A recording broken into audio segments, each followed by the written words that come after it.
Namaskaram, Sadhguru. Namaskaram to every one of you. On behalf of the entire medical pharmaceutical fraternity of our country, I'd like to thank you immensely for this interaction at such a short notice. No, this is not a time to thank me. We all bow down to you for the service that you are doing, all of you, the medical fraternity. Thank you very much. Of course, we have doctors, nurses, paramedics, management from various government and private hospitals, distributors, and many employees of pharmaceutical organizations and hospitals live on this webinar this evening. Sadhguru, as you know, healthcare professionals and scientists around the world are working incredibly hard to defend humanity against this virus. We are today seeking your blessings and words of inspiration at this critical time. We also have some fellow panelists whom you know, many of them. Next to me is Raghuram, Namaskaram. Namaskaram. Sangeeta from Apollo, and we have Hello, Sangeeta, how are you? Fine, thank you, Sadhguru. Very nice to see you, Sadhguru. Dr. Srinath Reddy has recorded a question for you. And we have a sister from one of the COVID hospitals, Sister Kazia Rani, who's working live at a COVID hospital, joining us. So I have a question to start this conversation, and then we can take questions from the panelists. As a community, we're all approaching COVID as a very serious and a very highly infectious disease. With what we know from the medical science and what we are learning every day through the experience of people around the world. We are familiar with the science and developments. However, we are facing an unprecedented situation. And to face this situation, we need the science and we need the expertise, but we also need inner strength and fortitude. And this is where I seek your perspectives and how each of us can be better prepared in these aspects of building our inner strength, our calm to deal with the current situation. Over to you, Sadhguru. Namaskaram to everyone who is who logged in online. Namaskaram to all the doctors and nurses. Well, it is at times like this, what sort of human beings we are becomes extremely important.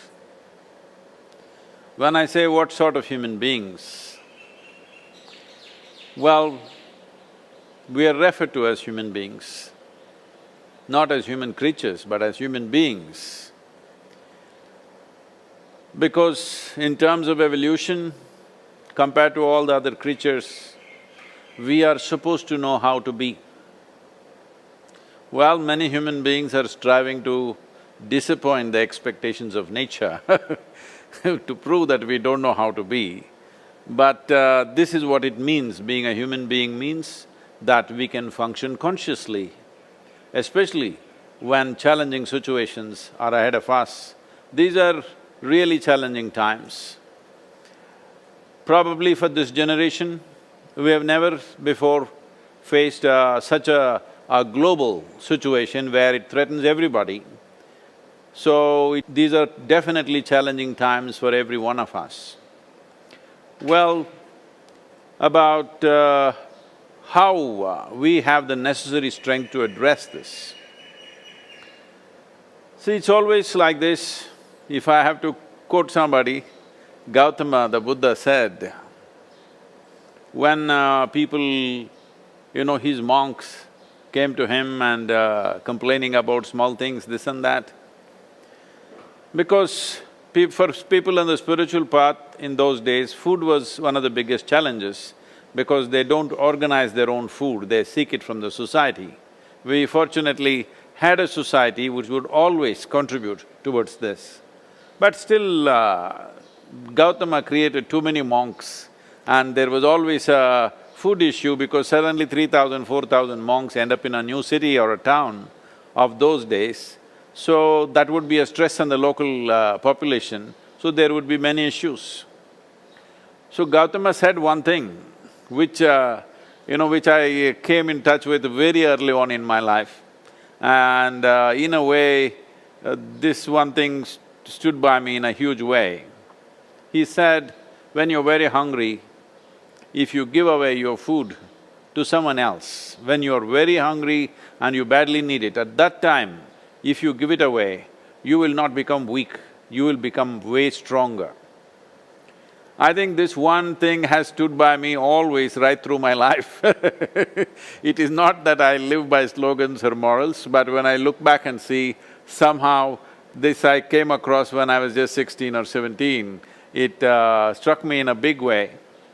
And as Prasad Garu, you know, my father, he's a medical person. And because he was in Indian Railways and always there would be some emergencies and things, small hospitals with, 25, 50 beds where he was used to be the in-charge person most of the time. Any time of the day or night, some emergency would come. This was something always we witnessed at home, which had a serious influence on me, that he would be halfway through the meal and the moment the phone rings, he would just wash his hands right there in the plate and just go away. My mother would beg him, just 2 minutes, just finish the meal and go, but he always left. Somehow this thing about leaving his meal halfway and going away became a big image in me, that I thought this was the greatest thing about him always, that it doesn't matter what he is doing, where he is, the moment the call came, he just left as if that was the only thing that mattered. There used to be controversies and discussions at home, his mother always saying, this is crazy, why can't you finish your meal and go, why can't you do this and go? But he always left, within a minute's time he would be dressed and gone. So, having said that, I'm sure many of you doctors are doing similar things in your life. So, this is a time where we must be above our personal needs and requirements. Probably many of you live like this every day of your life. This is how we live here also, though we are not attending to medical emergencies. The strength of life, how strong and powerful your life is, simply depends on this, that you have placed everybody's well-being well above your own comforts and pleasures and, even your own well-being at many times. When you do this, there is a powerful atmosphere around you. This is an atmosphere where I'm saying for many of you with your families, this is the kind of atmosphere that your children should grow up in, because that had such a powerful impact on me. And I'm sure that will have such a powerful impact on your children, especially at a time like this. You displaying that you are placing everybody's well-being way above your own, I think is going to be the greatest influence that you have on your children and the people around you. Above all, the nation is in huge appreciation of what the medical personnel are doing right now, and it will definitely have a huge impact on the nation itself. This itself should be a great strength for you, that what you're doing is beyond yourself. Thank you very much for that very inspirational answer that you gave us. Raghuram, whom you know, is the president of the Association of Surgeons of India and is a very famous oncologist. He has a question for you, Sadhguru. Namaskaram, Raghu. At the very outset, on behalf of the medical fraternity in this country, I've just seen the video clip, which is a touching tribute, which shows how the frontline personnel, whilst placing their lives at risk, are working relentlessly towards treating, serving, and saving many lives. You'll be very pleased to know, Sadhguru, that the Association of Surgeons of India, which is the voice for the surgical fraternity in the country, over the last few days, we have raised a sum of more than 1 crore by championing a pan-India initiative to procure the much-needed personal protection equipment, which we are providing to the healthcare professionals across the country. Despite rising to the occasion, there have been many reports of violence, abuse, and vigilantism against the fraternity. And you must have seen our Honorable Prime Minister on at least 3 occasions in the past 3 weeks has brought this issue up and asked people to be more responsible. And as the president of the world's second largest surgical association, I'm deeply concerned at the manner in which a section of the citizenry are really becoming insensitive and cruel in many ways. So Sadhguru, this is demoralized or demoralizing the medical profession on a daily basis. So at times of crisis like this is a time for reflection and change. And what do you think that we should be learning, the humanity should be learning during the troubled times like this? Thank you. Raghu, I very much understand the concern, and it's most unfortunate that certain sections of people have done this. But I think most administrations have clamped down quite strongly against that kind of reactions from people. Certain religious beliefs and other things has made this happen, and some people, out of their selfish motives within apartment houses and all, they've done a few things like that. But I think as a fraternity, you should not focus on this minuscule population which does these nasty things. 99.9% of the people in the country are right now seeing you as worship-worthy. That is where your focus should be, that minuscule population which unfortunately behaves that way. Yes, that also must be dealt with by law very strongly, I would say.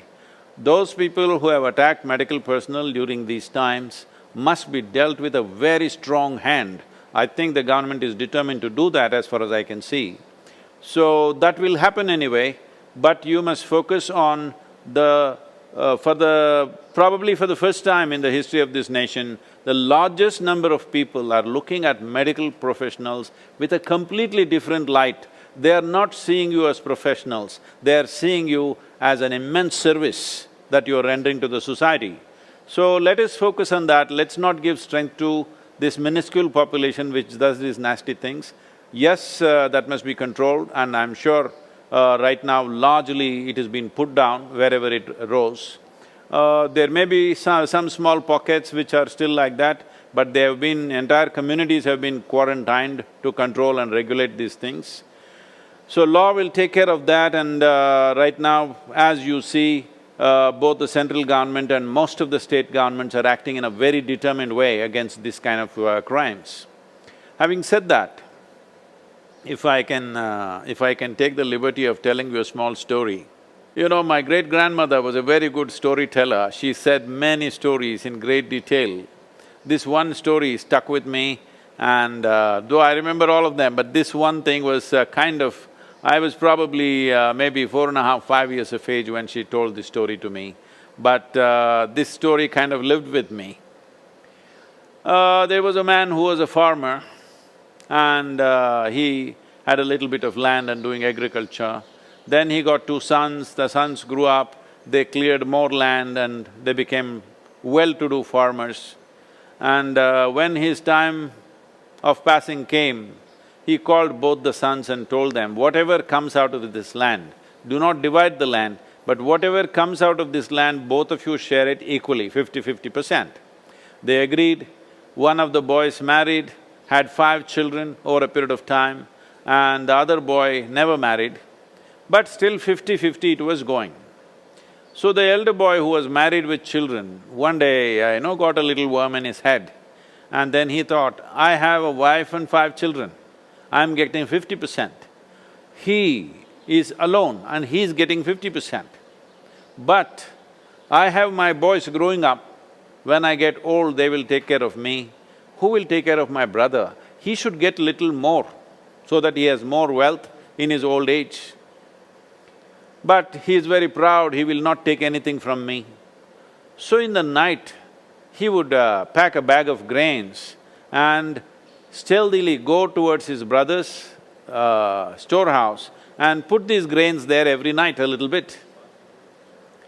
And the same worm got into the other brother's head one day, and he thought, I'm just alone, I get 50%, my brother has the burden of wife and 5 children, but he also gets 50%, but if I offer anything, he won't take it.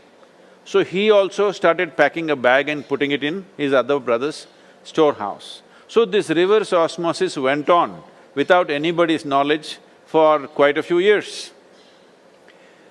Then in their old age, one day both of them carrying a bag and coming in in the darkness of the night, they bumped into each other.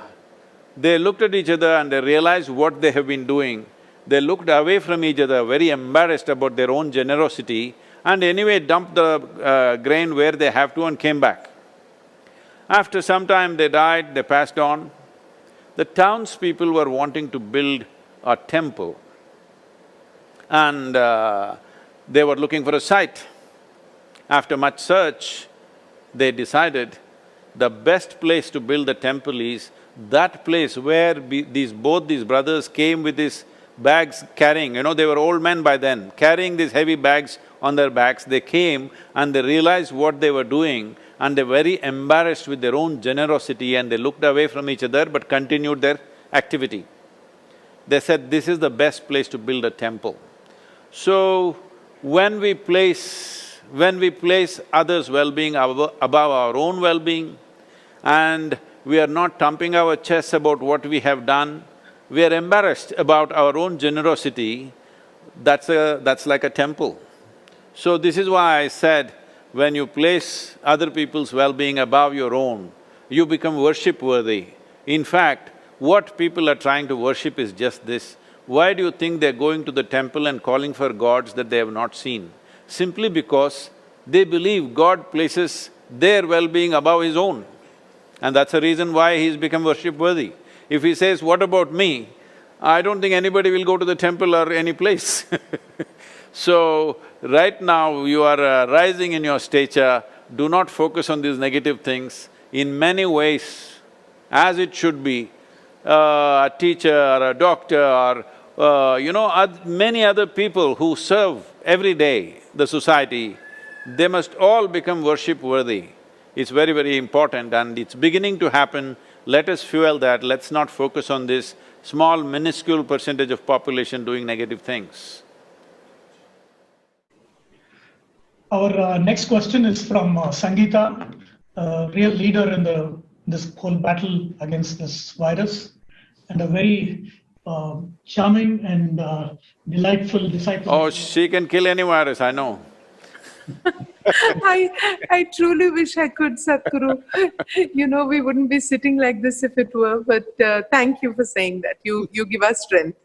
But what you said earlier also was so tremendous, Sadhguru, and thank you so much for being with us, for inspiring us.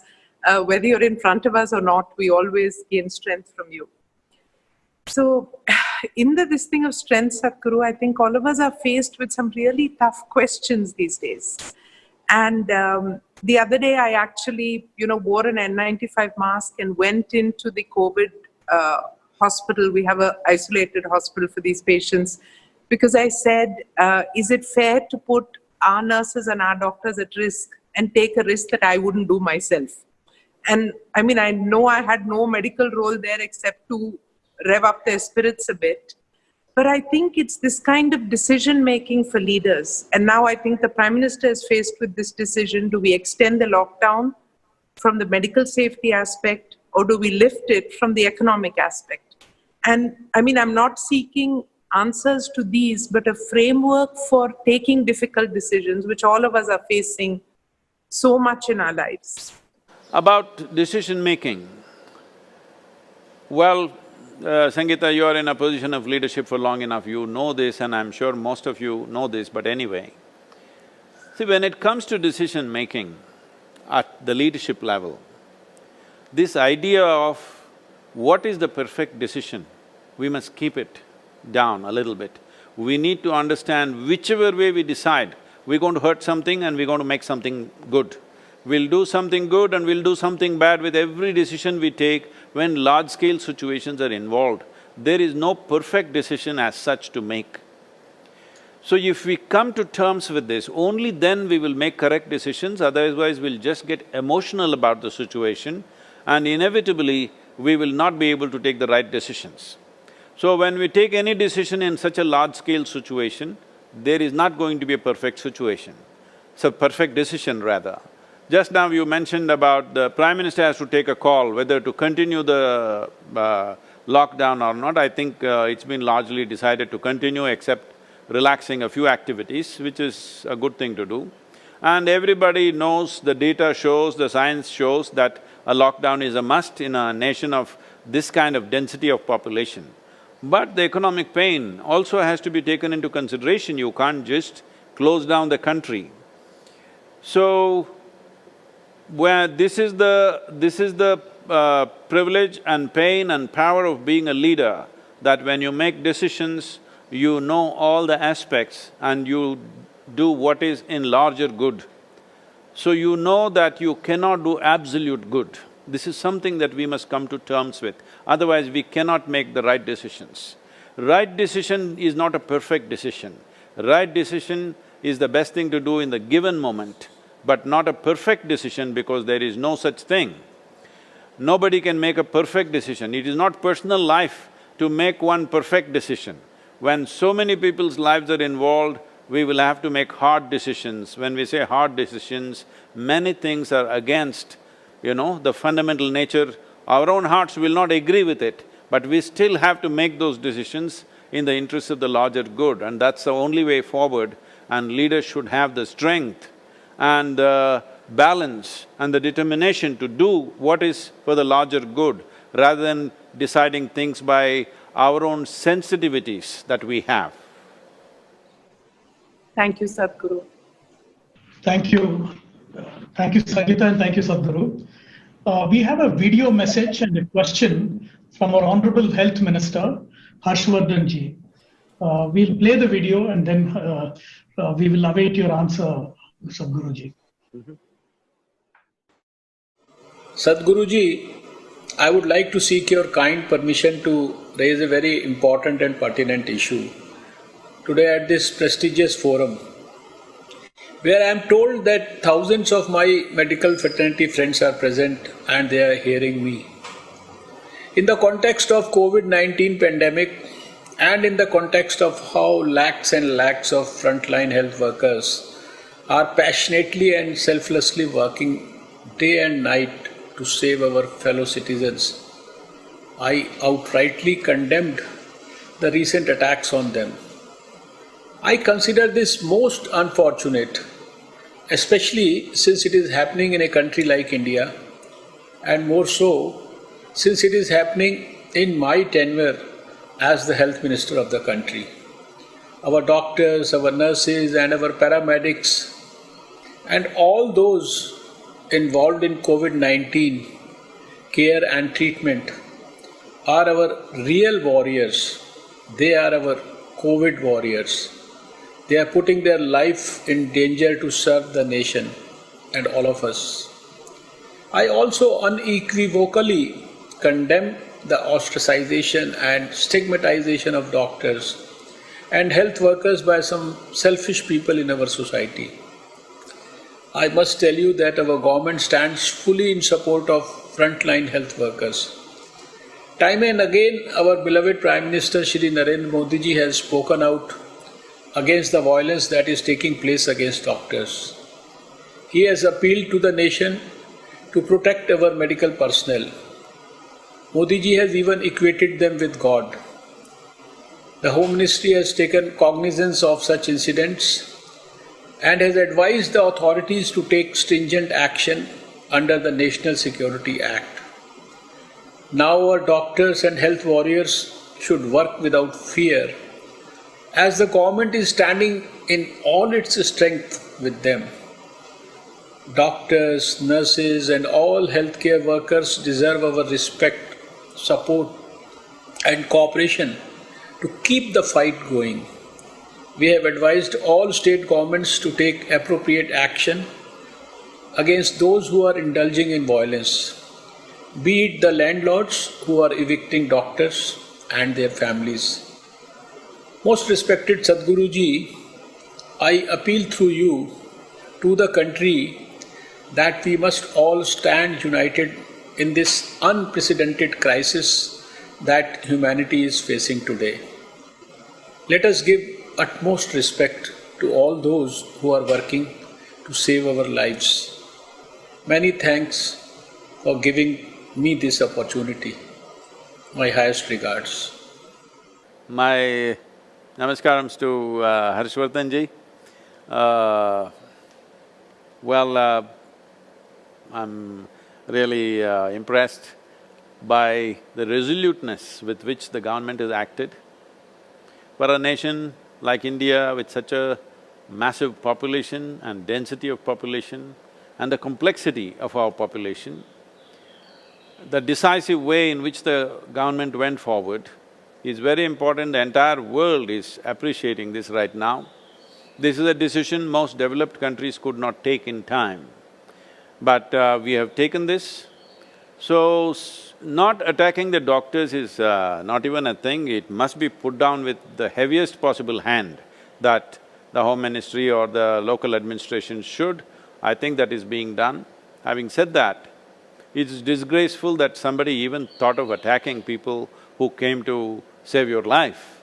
It is most disgraceful upon all of us.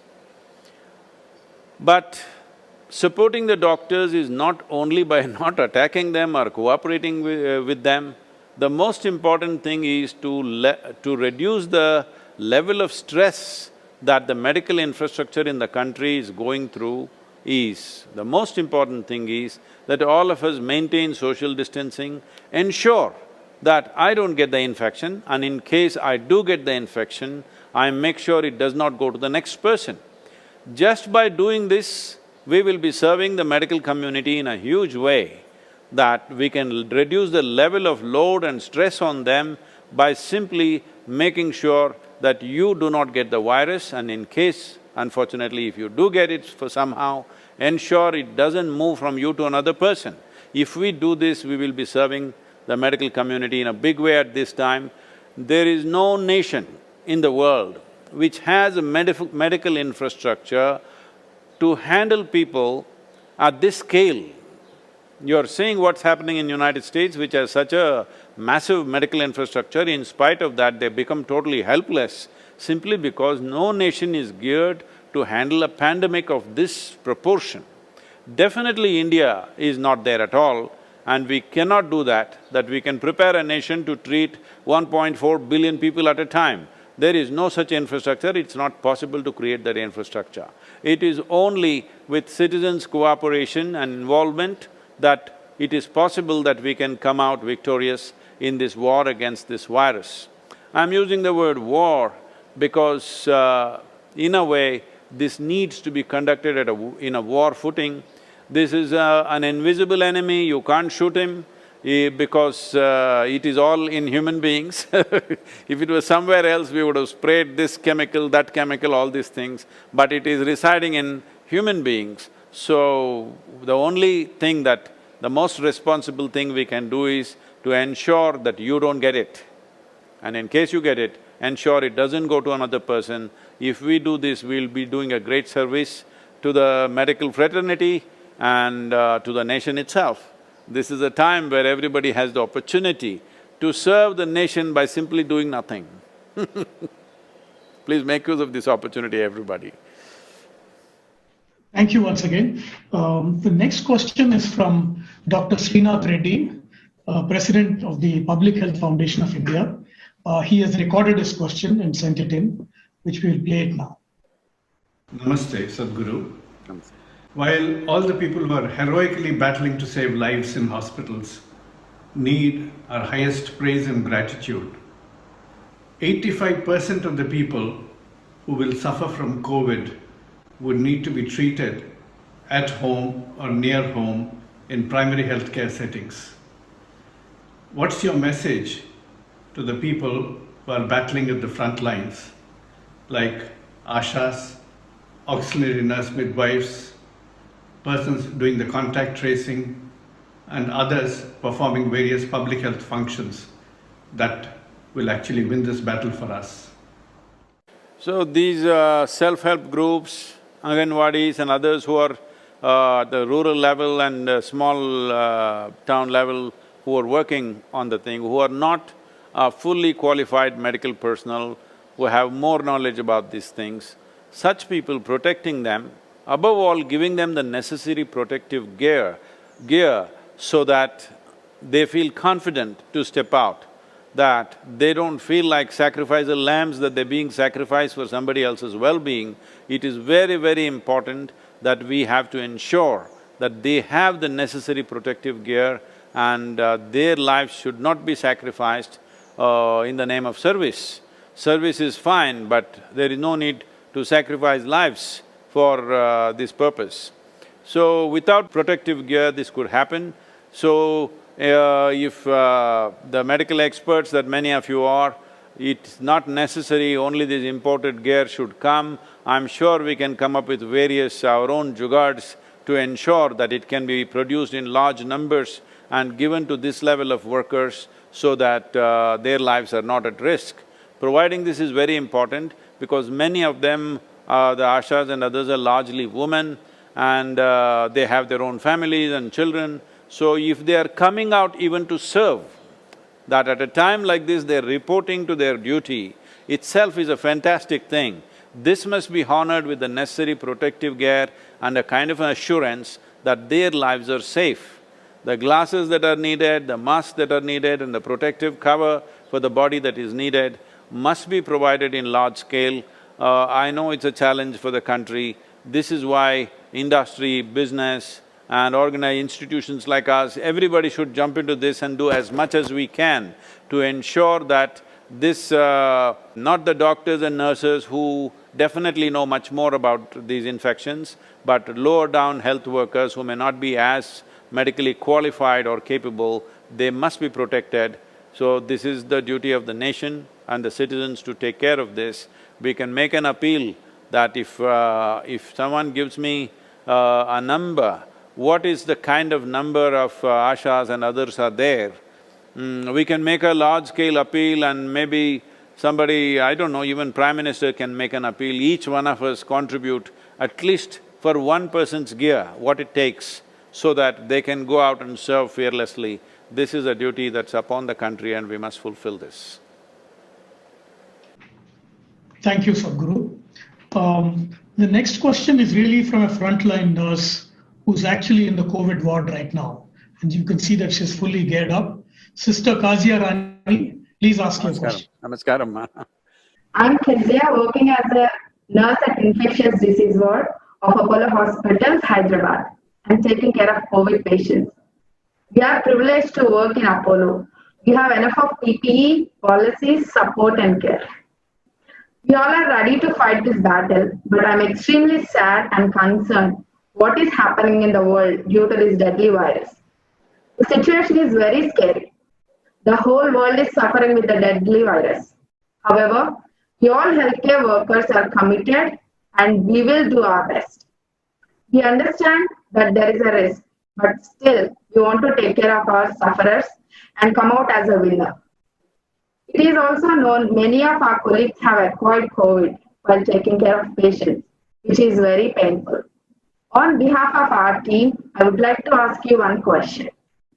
My question is, how do we keep ourselves motivated and continue with a positive status of mind to fight with this painful scenario? Thank you. Namaskaram, Kazia.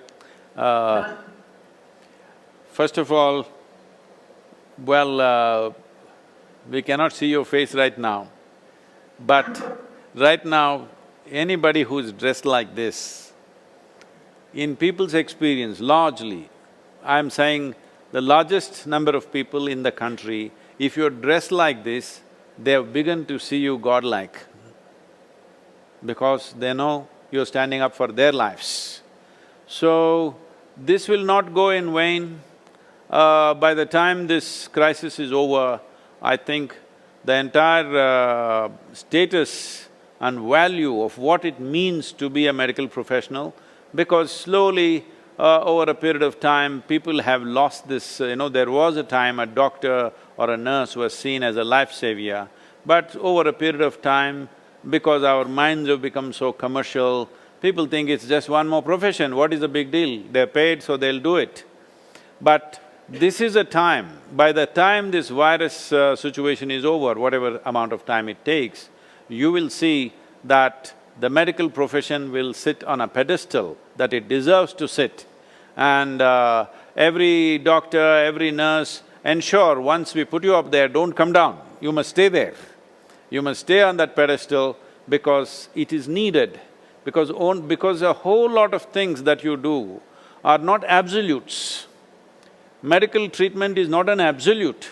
What an absolute… perfect treatment if you give to one person, that person will live, the same perfect treatment may kill another person. So it is not an absolute, life is not an absolute like that. So when it is like this, trust and faith in the medical profession is very, very vital so that you can serve fearlessly not only in these times, but at any time. So, do not focus on the negative aspect of whatever little things have happened. If you count those instances, hardly it is a dozen instances across the country, so do not empower those people. Please respect this, that right now people are looking at you. If you're just dressed like this, we don't know who you are, we don't know whether you're a medical professional or not. If you are dressed like this, people are bowing down and clapping their hands in towns and cities. So, you must understand the very stature of being a nurse or a doctor is going up in a massive way in people's minds and hearts, and this is very important for you to deliver your services not only during this virus period, but even later for you to fearlessly do what you think is right without wondering what will be the consequence of this is very important, and this situation will definitely render the national situation there that people will respect you and regard you for who you are and for the most significant service in terms of people's lives, because every other service is only relevant if people are alive. If I am alive only, then all the other services are meaningful to me. The most important thing is that I am alive, and that's true for every human being. So please, I want you also to understand, people are with you, people are looking up to you, and there is a great sense of appreciation and a very, very profound sense of appreciation in people's minds and hearts. You can see this everywhere around us. Please accept our respects. Though we can't see you, someday I would like to see you without a mask. Thank you for giving me this opportunity. Thank you. Thank you. Sadhguru, we're getting a lot of questions from doctors across the country. I'll pick a few in the interest of time.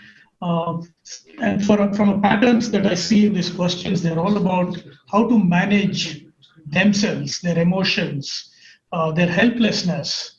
They're seeing situations where the facilities are inadequate for treating people, and they're not able to react fast enough.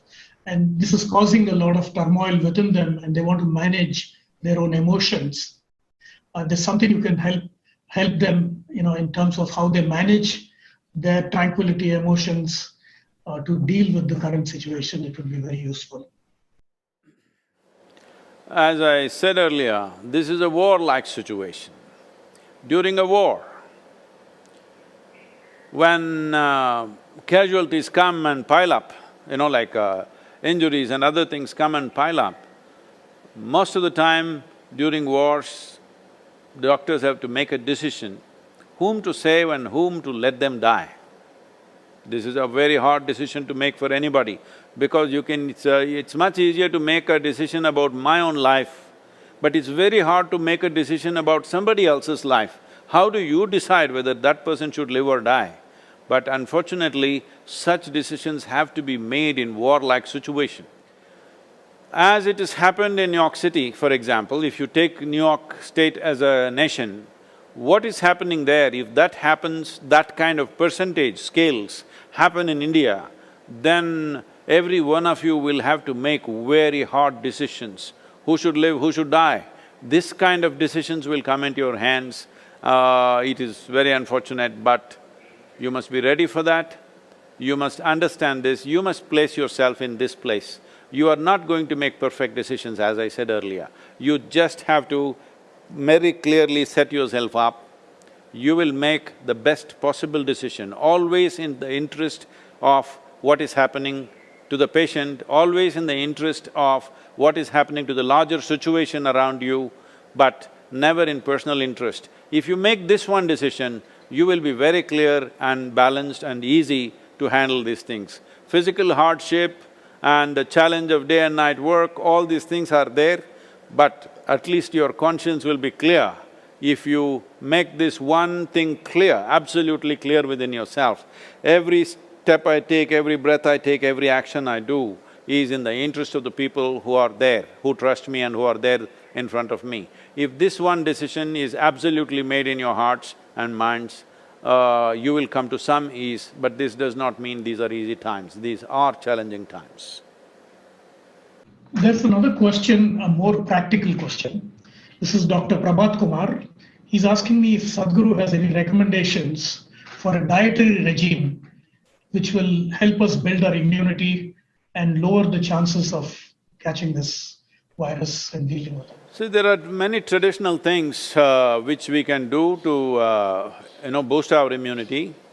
At a time like this, I don't want to go into much detail, but if you want details, we can send it to you, but to put it very briefly, as those of you who know me know this, that the last 39 years that I'm in this public life, almost every day I have some public event, which I am committed to large groups of people. But in these 39 years, in all this travel, I have not cancelled a single event because I am not well. This doesn't mean that I am not well at all, because all this travel you catch this infection, that infection happens here and there, but it doesn't put me down definitely because of the immune system. In the yogic sciences, there are various things one can do to enhance one's immune system. In terms of practices, which are hard to teach right now, but we have put out a simple, powerful process called Simha Kriya, which the video of which, very simple to do, we'll send it to you so that you can put it out to your doctors and nurses. This is a kind of process. One thing is it'll boost the immune system. Another thing is it involves your breath in a certain way. Suppose you start doing it today, after a week's time, if you find some difficulty in doing it, you clearly know you have some respiratory stuff, even before other symptoms show up. Even before other symptoms which you normally medically recognize, even before that, you will see you will not be able to do the practice the moment there is some kind of a respiratory cause.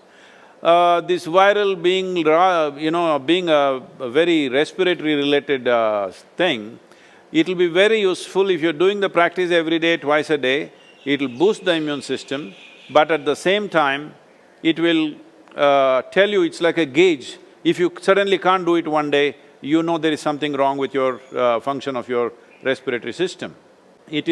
And also one more thing is, right now for all the medical personnel, doctors and nurses, we are offering inner engineering online free of cost. So anybody can log in and do this, the platform has been set up for this purpose. Normally, this internationally what we offer, it costs about $150 per person, but this is being offered free for all the doctors and nurses.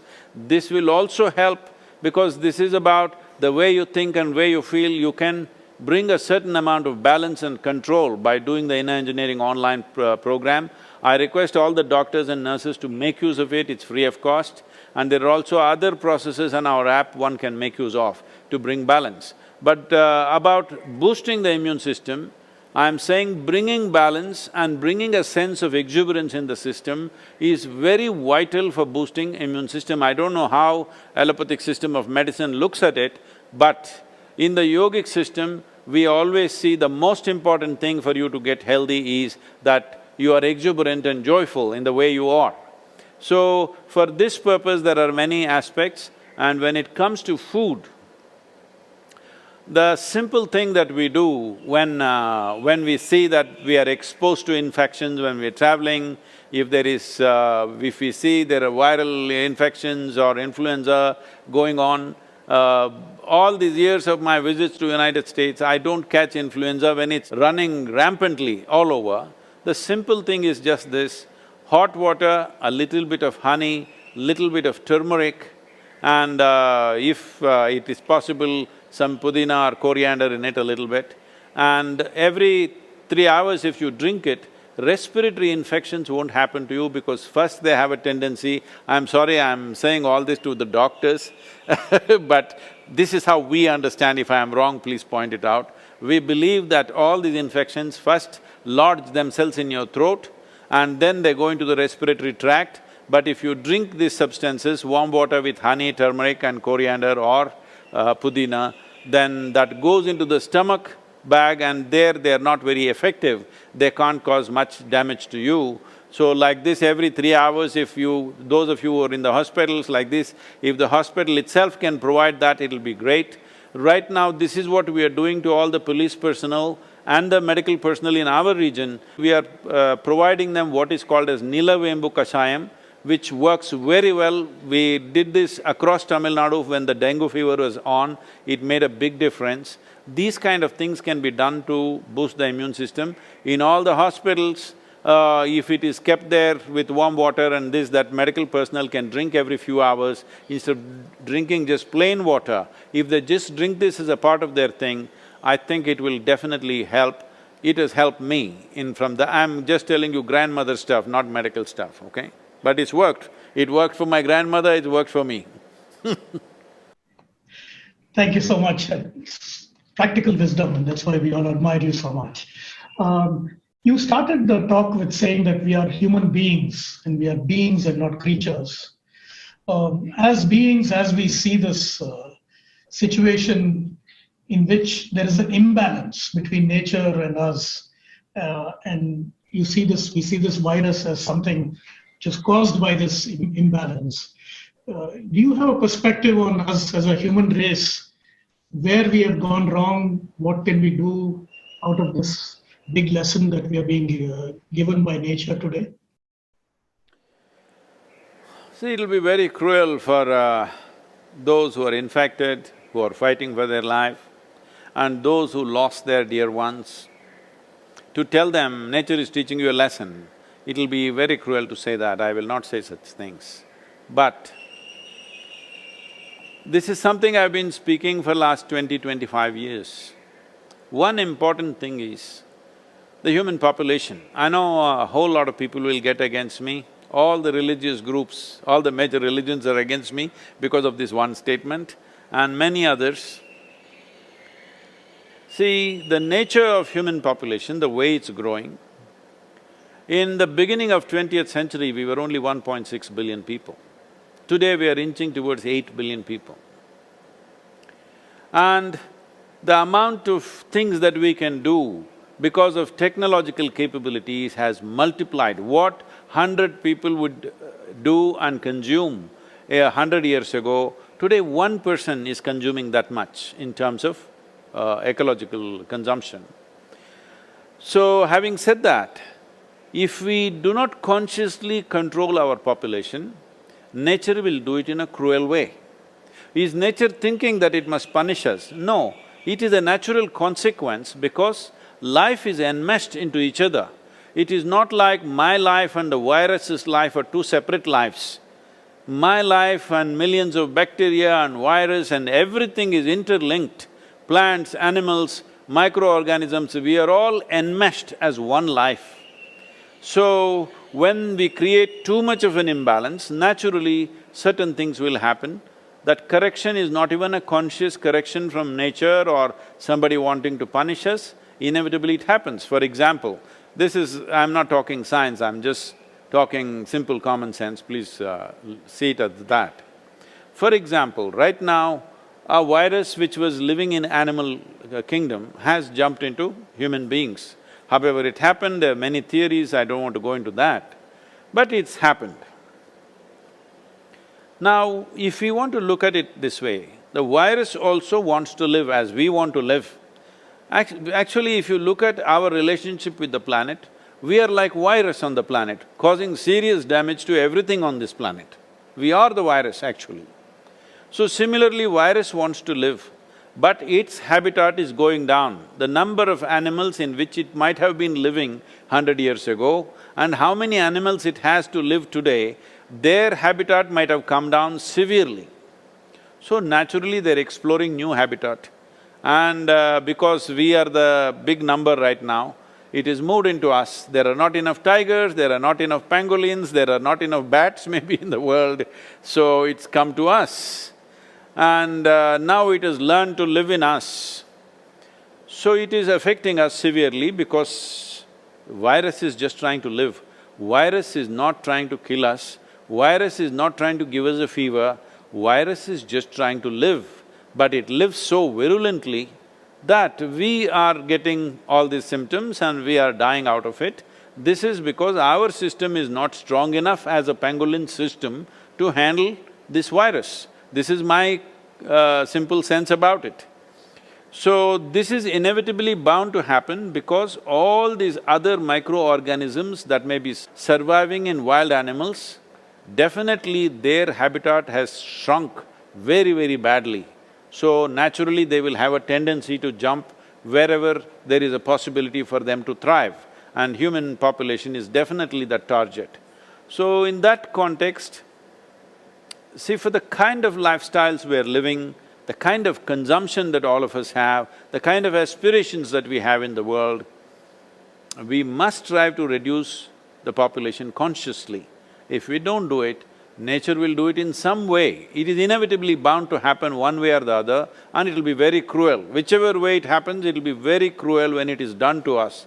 But if we do it consciously, that will be a sensible way to do, because we are human beings.